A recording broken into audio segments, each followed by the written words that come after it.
I asked Nathan Norquist to come up here and be my partner in presenting this. I wanted a choir member to share some pictures, so I got some pictures from Nathan and combined them with the ones that I took. So just a quick reminder of what happened last summer. We had a real special trip with the choir and some other people who were not Zion members. They were singers from the Twin Cities area who also wanted to join us. And we also had some family members come along as supporters.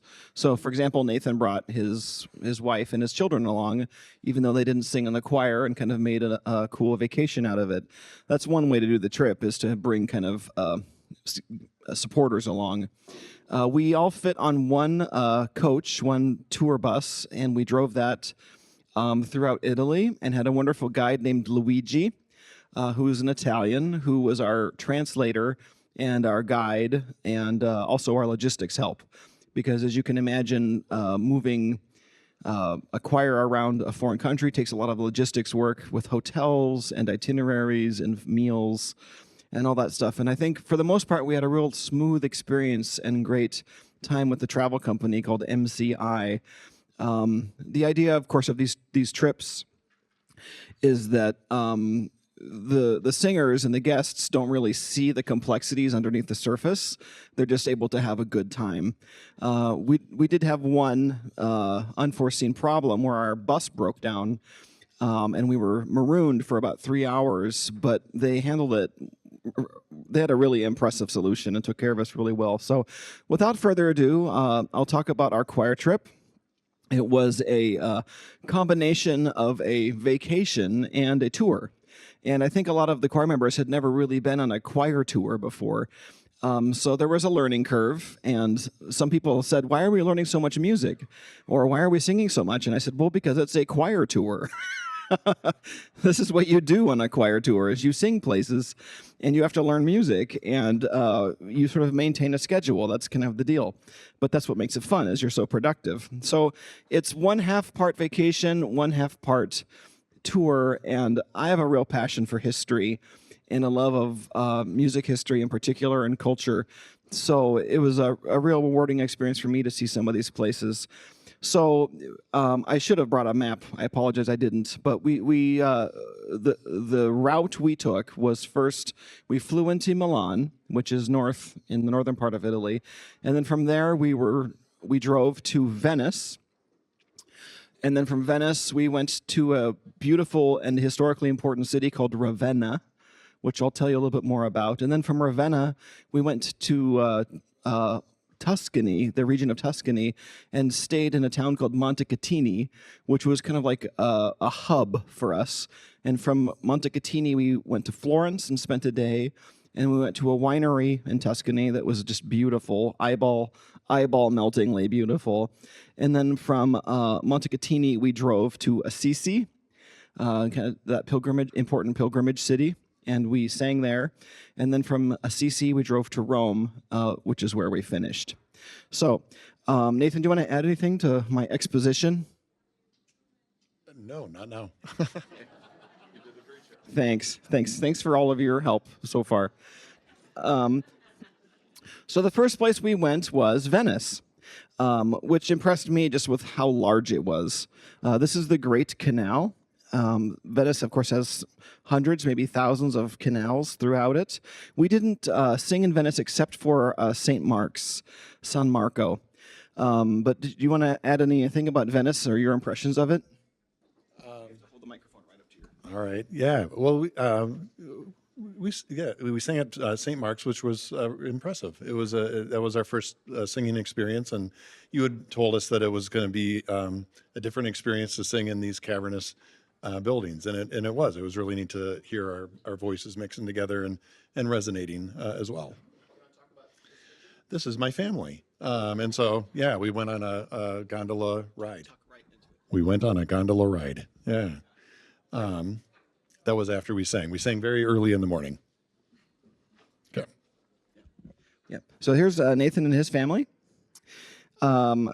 This picture is cropped a little funny, but this is a San Marco, or St. Mark's Basilica in Venice, in the big square. A hugely important building, hugely significant, more so than most people can appreciate.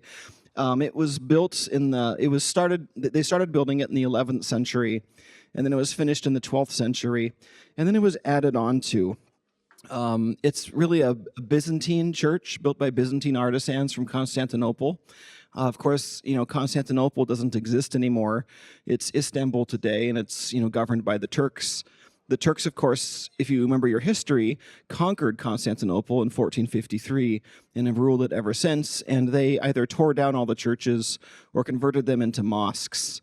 So St. Mark's in Venice is one of the only examples in the world of a Byzantine basilica that still survives, and it basically is unchanged. If you also remember your history from the Fourth Crusade, this was in the 1200s, the Christians, the Catholic Christians, right? Do you all know the story? In the Fourth Crusade, the Catholic Christians from Western Europe wanted to go to Jerusalem and attack it again. But as they were passing Constantinople, they said, you know what, there's a lot more gold and jewels and loot in Constantinople. We're going to siege and destroy that city instead, even though it's a Christian city. They're Orthodox Christians, right? Not Catholics. So the people from Venice, the armies from Western Europe, they attacked and conquered Constantinople and looted it. And they brought back all of this marble from churches in Constantinople and slapped it onto the front of this church and on the inside. So these marble columns you can see are from churches in Constantinople. And these, can you see the horses? Can I have that brighter? It's hard to see in this picture, but there's 4 horses here, like that are pulling a chariot. It has nothing to do with church or anything. It came from the racetrack in Constantinople where they raced chariots, and they were masterpieces of Greek sculpture. So the Christians brought them back and said, they're like, these are really cool. We're just going to put them on our church. And so they did, basically as spoils of war. So it's the church, no one really cares about this anymore, but it was controversial for a while, for centuries, as a matter of fact, because this is all stuff looted by Christians from Christians. It's also a very, very, very, very, I can't overemphasize, important church for music. It's really where Western choral music, it was invented. Like the music we sing in our church, it all goes back to this church because in the 1500s and 1600s, they had a lot of important musicians and choir directors here and important singers. And the idea of kind of how a modern church choir sings and sounds, that repertoire basically all came from this place because it was a very important cultural center. So singing in there was hugely significant and important for me. These 4 guys are called the Tetrarchs. It's a marble statue made from purple marble called porphyry that also came from Constantinople that was looted in the Fourth Crusade. And this is one of the oldest things you'll see because it's actually taken by the Romans in the 5th century or 4th century from Rome to Constantinople, where they stuck it on top of a pillar. So these are very early Christian guys, maybe very early Christian emperors right after Constantine. So this sculpture here is from like the 4th or 5th century, only 500 years after Jesus lived. And it's just stuck on the corner of the church. So the Christians took it in the Fourth Crusade, and they didn't know who these guys were. They didn't care. They were like, these guys are cool. We're just going to stick them on the corner of the church. So I thought it was neat to see them. You can tell it's Roman by what they're wearing and their swords and stuff. Here's our choir inside the church. We sang there for a mass. Do you want to say anything else about that? No, that's us. Yeah. There's Nathan there. Yeah. So look, you can see that the floor is made by artisans from Constantinople. It's a mosaic.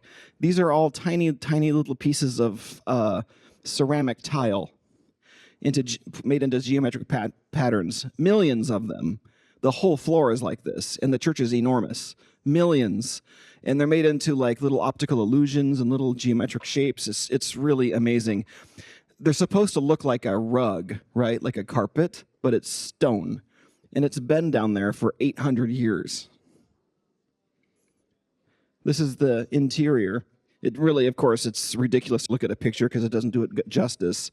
But these picture paintings are all done by Byzantine artisans in the 1200s, and all the gold, the yellow you see, that's all real gold. The whole ceiling is covered with gold, and all the, again, it's hard to tell, but all of these columns are covered with marble slabs that were probably also taken from Constantinople. And just the sound singing in there is so impressive. That's my family again, inside the church. Actually, I do have one reflection. It's an amazing church, an amazing building to behold. But then, as I was reflecting on it myself, I'm really happy with our church here. We have, not to my knowledge, have we looted anything to build our church. And then just a sense of welcoming. Our tour guide had warned us not to let on that we're Lutheran when we went in to sing, because that maybe would be an issue for a group singing it there. And then other rules that you had to carry yourself in a certain way. My daughters have their shoulders covered because you got to have a certain attire on. And it's respectful, and I understand it, but I'm really happy with our Lutheran church. Right. I mean, this is part of the value of going there, is to have this perspective of what's it like to sing and worship in a Catholic basilica that's from the Middle Ages. It's a very different cultural experience. Doug? It was an amazing experience, but the sermon footing was all in Italian, tiny bit in Latin, and then at the very end it was like pizza, spaghetti, blah blah. Zion Lutheran Church in Oakland, Minnesota. They announced our name at the end. So. Yeah. No, they were happy we were there, but our guide was like, "Don't mention you're Lutheran, okay?" He's like, don't. They might. Who knows who the bishop is today? Just a quick note, and we'll move on here. But these galleries you see up here, these balconies, in the Middle Ages and the Renaissance, this is where they put groups of instrumentalists or singers to sort of sing back and forth, and created a technique of music called antiphony or antiphonal singing. So you'd have groups that would kind of sing and respond to each other. Monteverdi's Vespers was premiered in this space. I mean, it's just hugely important. This is the Bridge of Sighs that goes from the palace, the Doge's palace, over to the prison. And as the prisoners walked across this bridge, they would sigh because it was their last view of anything beautiful before they were thrown into the dungeon. Potato pizza. I thought that was hilarious. So the Italians, they're trying to sell things to tourists they think tourists will like. And in Venice, I saw that they had a French fry pizza. That's Britta. And this is actually our next day, isn't it? Yeah. So this also, these were mosaics all over the inside of this other, what's the building? And so this is the ceiling. So of course I'm doing selfies looking down, and this is all covered on the ceiling. And I believe that's Jesus. So I was putting myself right next to Jesus, who unfortunately is upside down in the photo.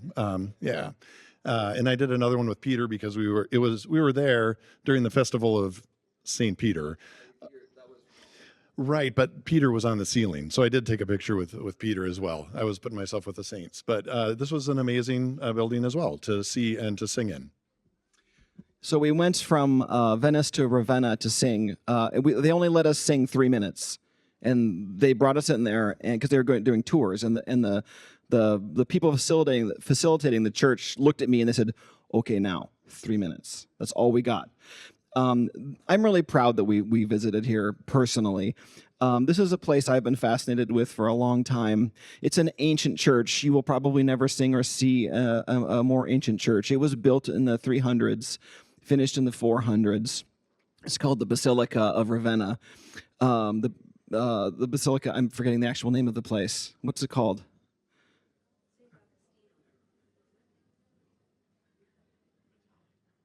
San Vitale. Thank you. Thank you. This is San Vitale, Saint Vitale, which is a minor saint. Yeah, San Vitale in Ravenna.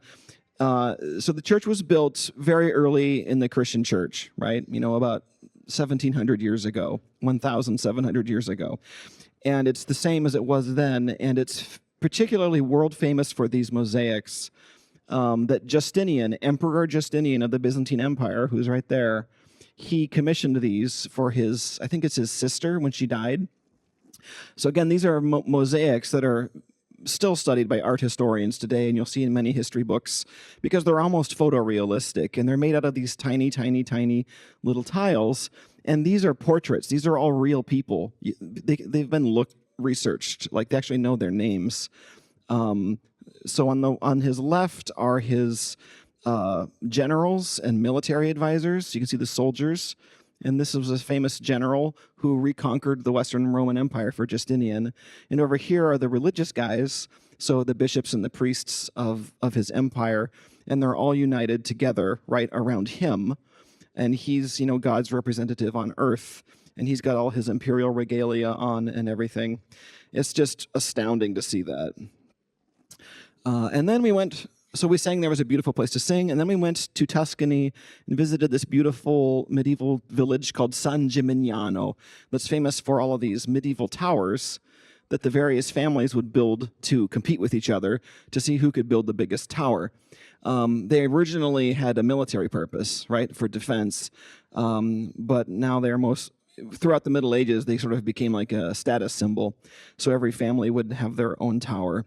Most of the towers have fallen down or been removed, but there's still like 20 in the city. And they're all from the Middle Ages. The city is like a snapshot of 1300s in Italy. So we enjoyed seeing that. What else did we see there? Gelato. We stood in line for gelato. At least my family did. We had gelato in a lot of different places. And then we sang our concert there. Yeah, we sang a concert at a medieval church in San Gimignano for about 7 people. I mean, really nobody came to it, but we had a good time.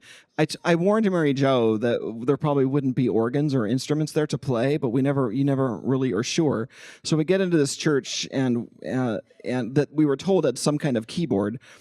So Mary Jo gets in there, and there's this terrible electric broken organ with the pedal board removed. I mean, it was a piece of garbage. Like, it just should have been thrown away. But you have to remember that these medieval churches, especially Roman Catholic churches, were built with no musical infrastructure. And so some of them have been jury-rigged with pipe organs retroactively. But it's a church, right? So they go cheap. So they put in these crappy electric pipe organs that break after a couple decades, and then they have to throw them away. It's really weird. And there's no pianos in most Catholic churches. This is just a beautiful alleyway I liked. Oh, it's Nathan and Chell. Here, you want to talk about this one? Yeah, this was our wine tour or wine tasting, and I was uncertain how my kids would do at a wine tasting, and they didn't seem to get too interested in it, but Chell got really interested in this Ferrari that was parked outside, and that's our tour guide, because Chell wasn't sure if he could go up and check out the Ferrari, and Luigi, our tour guide, says, "Come on up here, and we'll check this out." Oh, and these are olives. So I was asking my family, I like posed photos, and so here they're embracing the olives on the tree there. So yeah. And that's the view from where we were tasting our wine. Yeah, this is what I meant by kind of eyeball melting. It's just impossibly beautiful. There's San Gimignano back there on the hill. You can see the towers. This winery was like a farm. So they not only did they have wine, they grew and produced their own olive oil. They had hogs there where they slaughtered and produced their own fresh pancetta and prosciutto. They had goats, and they made their own fresh cheese. Like, it was just really, really cool. So here we are. Anybody else who was at this experience want to talk about it? No. Well, raise your hand if you were there. A couple of you, yeah. Does anybody else want to comment on this? No? Okay. This is Montecatini, where we spent a couple nights. I just took a picture of this park because I thought it was cool. Italy is really pretty. So when we were in Montecatini, we visited Florence. Do you want to talk about this picture? No, but in case you don't see it, here, this is my child who doesn't like to pose for my photos, so I included this photo on her behalf. Wait till you see the last one. There's a really good one at the end. So they took us to this lookout point where we could see the city of Florence, which is another beautifully preserved medieval and Renaissance city. The Duomo's there, the house. Duomo means house, the house of God. a famous dome. It was the largest dome in the world for centuries.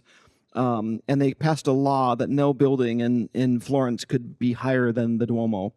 And of course, as with medieval cities, you'll see there's no skyscrapers, there's no office buildings, there's nothing modern looking. So the city's really preserved as a medieval town, or city, I guess. And of course, the other famous thing about a lot of towns in Italy is they were never destroyed.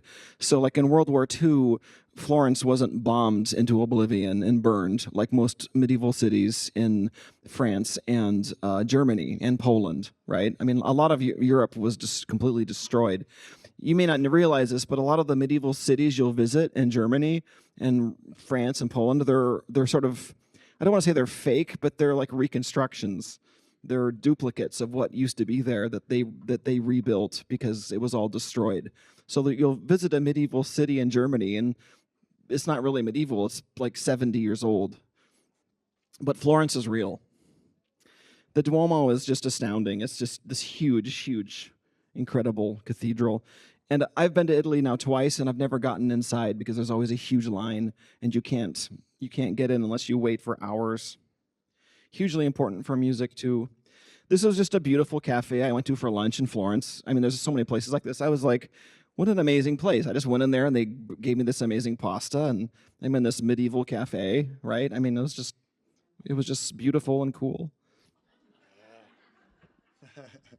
So yeah, he didn't pose for this photo intentionally, but yeah, we had some bus rides, and so it was very comfortable on the bus, and so there was a lot of napping going on. Yeah.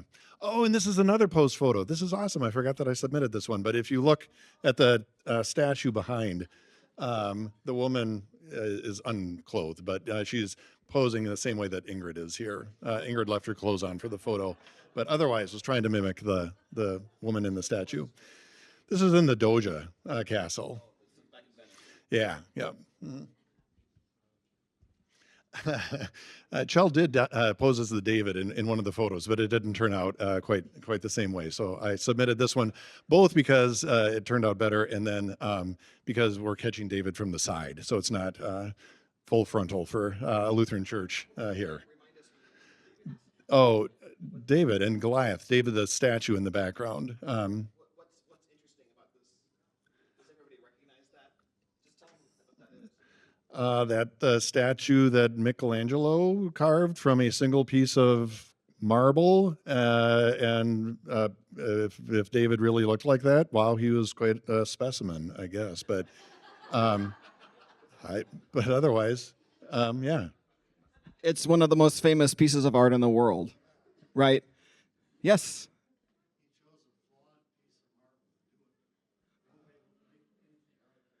Yeah, it's true that the block of marble he chose wasn't like the best quality. It stood outside in the Florence Square for about 300 years, and finally in the 1890s they brought it indoors just to keep the pigeons off of it and keep people from vandalizing it. Our bus did break down. I'm not sure this is from that. Okay. Our rescue bus. So this is just kind of a funny story, but our bus broke down, and we were able to limp to kind of like a heavy industrial repair shop for large vehicles. And what MCI did that was so clever is they quick got on the phone to Switzerland and found another tour bus that was currently in Florence, about a couple hours away. And the group that had the bus in Florence was walking around in Florence. So without their knowledge, we stole their bus. They drove it out to us with all their stuff on it still. We jumped on the bus. They brought us to Assisi, and then they raced back to Florence. So those people never knew that we were on their bus. Should have left them notes. So it only caused us a detour, and we saw some marmots or gophers or something in the ditch. I remember that. This is Assisi. I'm going kind of fast just because I'm watching the clock. Assisi is a medieval village that's been around since Roman times, but really became significant when Francis of Assisi, Saint Francis of Assisi, reformer of the church, and in a lot of ways, sort of like the new Jesus Christ is how the Catholics saw him. When he died, the Catholic Church developed and built some important cathedrals in the 1300s to memorialize him. Do you want to talk about Assisi? Yeah, I liked what we sang there, particularly because you had composed it, and it was reflecting on St. Francis of Assisi and his ministry. And we had, I think, as big a crowd in that church as we did at our formal concert, and they enjoyed the music, and it was really appropriate. This is the old pagan Roman temple in Assisi, one of the best preserved in the world. And the reason that old buildings are saved in Europe, in Italy in particular, is because they were changed into Christian monuments, and then the Catholics didn't have any excuse to destroy them anymore. So this church was converted from a Roman pagan temple to Mistra, I think, or something. And then they just left it the same, but it's essentially identical as it was in like the 70 BC when they built it, which is kind of cool. This is St. Clare's Basilica, also in Assisi. You probably know that St. Francis is oftentimes paired with St. Clare, which is so cool. So you have a man and a woman. St. Clare is a friend of St. Francis, and so she founded an order of nuns, just like he founded the Franciscan order. And they built this basilica just to her. And so I wrote this piece based off of St. Francis's hymn, Brother, Sun, Sister, Moon, which we sing paraphrased as all creatures of our God and King, right? All creatures of our God and King. That's a paraphrase of Francis's hymn that talks about how all creation is sort of siblings with us. And it was a beautiful place to sing with about a 10-second reverb. So when we made a sound, it would kind of ring for about 10 seconds. St. Clare's body is in the basement of that church, and you can view her bones. We didn't do that, but I know she was down there. We went down to see the body of St. Clare. Oh, you guys did. And the curtains were pulled, so we couldn't see anything, but we knew something was happening. And oh, hi. We heard chanting, and thought this is kind of weird, and then the chanting stopped, and they opened the curtains, and then we could see the relic. And what we later found out is the chanting was the sisters from the convent who take a vow of solitude. They don't ever go out, they never see any other people, whatever. And they were in there doing their worship to the saint. And so that they couldn't see us and we couldn't see them, they pulled the curtains but we could hear them, yes. But it was really odd. Yeah. And later we went out and we could see there was a tunnel between their convent and the church so that they never encountered other people. Yeah, I mean these are living, breathing places. They're still used, and you can see the tension with the Italians, with the allure of tourist money, with also maintaining integrity, which is kind of gets to Nathan's point about their strict requirements about women covering their shoulders, and no men wearing hats. You can't wear hats in these spaces because they really want to preserve the sacredness of their spaces. It's not Disneyland. Okay, so then we're in Rome. This is St. Peter's Basilica in the Vatican. It's the largest church in the world by square feet and volume. Do you want to say anything about this? Yeah, that's kind of like the pinnacle of places to go, but it was nice. But I liked singing at St. Francis of Assisi, or no, at Assisi better. So. St. Peter's Basilica, as you probably know, is important to the Reformation. I talked about this last year. This church is Baroque, right? I mean, it was started in the Renaissance and finished in the Baroque era. That means they were starting to work on it in the late 1400s, really building it in earnest throughout the 1500s and finished it in the early 1600s. When did the Reformation happen? Yeah, the early 1500s. Why did the Reformation start? Because they were selling to build what? To build that. Yeah. So Martin Luther didn't like that. Martin Luther didn't like that the Catholic Church was sort of fleecing the Western world to fundraise to build this cathedral. We also learned that a lot of the marble here was taken from the Colosseum. It was they say recycled. We say maybe looted, right? They recycled the Colosseum to build this. It is the largest church in the world. Oh, More more sleepy time there. But yeah, that's Ingrid. I mean, I asked Nathan to send me pictures, so I just used what he sent me. That was our first night in Rome. Our hotel was close to the Colosseum, and so we ventured down there, and it was really spectacular to see it lit up at night, the Colosseum. Yeah, and you can see that part of the Colosseum is sheared off. It's partially due to the looting, but also in the 1300s, there was an earthquake, and about a third of it collapsed completely, fell to the ground. And so they started to kind of work to try to stabilize it around that time. But they also continued to mine it. This is a cool Roman column, a leftover from Imperial Rome that's still standing where it originally was placed by the emperors. I don't remember if this is Trajan's column or who, but this one's super famous for the carvings all around it. It goes up in a spiral, and it tells the story of the Romans conquering, like the Gauls. And the barbarians. It's studied extensively, and you can read whole books about this. It's also hollow, and you can see some little apertures in it, or holes. Those are windows. So even when it was built new, like in the 200s, you could walk up a staircase inside of it. And it's closed now. You can't do that anymore. And on top, there would have been a statue of the emperor, Trajan, I think. But that's long gone. Now there's just a cross or an angel or somebody up there, and the Catholics have put like a little plaque down here that say this is a Christian monument now, so they're not going to destroy it. But you will find relics from Imperial Rome throughout the city that have been standing there for 2,000 or more years. I just love this picture because of how small Rome is and how walkable it is. Of course, the city was designed and laid out before they had any other vehicles besides carriages, right? So everybody would walk everywhere. So we stepped out of our hotel, walk about a block, and there's the Colosseum down the street, right? Oh, look at that. Just kind of cool. Did you want to say anything about walking around Rome, or? It was warm while we were there, and it's really crowded. But we made it safely through. No one got injured. No one fell. No one got run over. Somebody left their phone, and I had to run back to the hotel one time. We won't name names, Tony. I just love the pizza. I had this margarita pizza, and it was so delicious, and I have to talk about Roman food. It's so good, and you'll see this in Spain too, but what makes the Roman food so good is it's so simple, right? So simple, but such high-quality ingredients. So I ordered this margarita pizza, and they put one basil leaf on it, and I ate this whole pizza. It was so delicious. It was so good.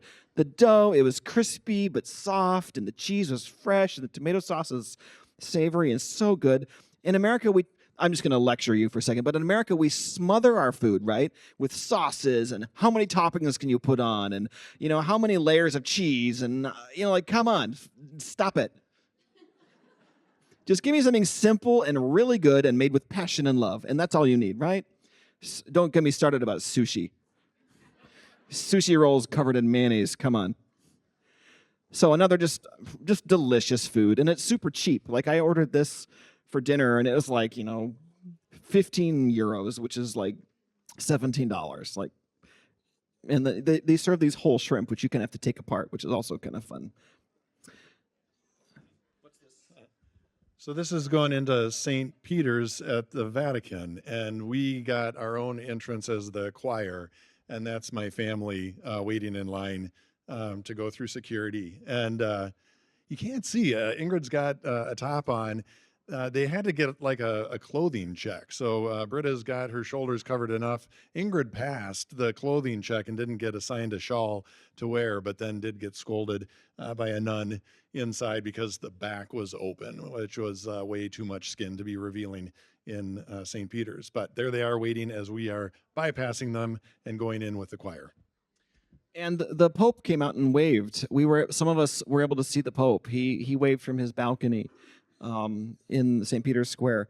So we sang in Mass in St. Peter's. That was the last thing we did, which I think was an important experience for us. It was kind of hard to get pictures because they don't want you taking pictures while it's happening. And for some reason in this slideshow, I didn't get a picture of the choir in there. But this shows you the main kind of chapel area where we were singing. It's up there, and the choir loft is just kind of to the left. It's a tiny choir loft. It's smaller than what we have here. And I won't go into this in too much detail, but the Catholics don't value music in the same way Lutherans do. That's another difference. And when they built this largest church in the world with, it'd be like the equivalent of, $100 billion today. Like it'd be like 15 aircraft carriers. Like it's just crazy how much it cost. They didn't put in a choir loft or anything for an organ or anything.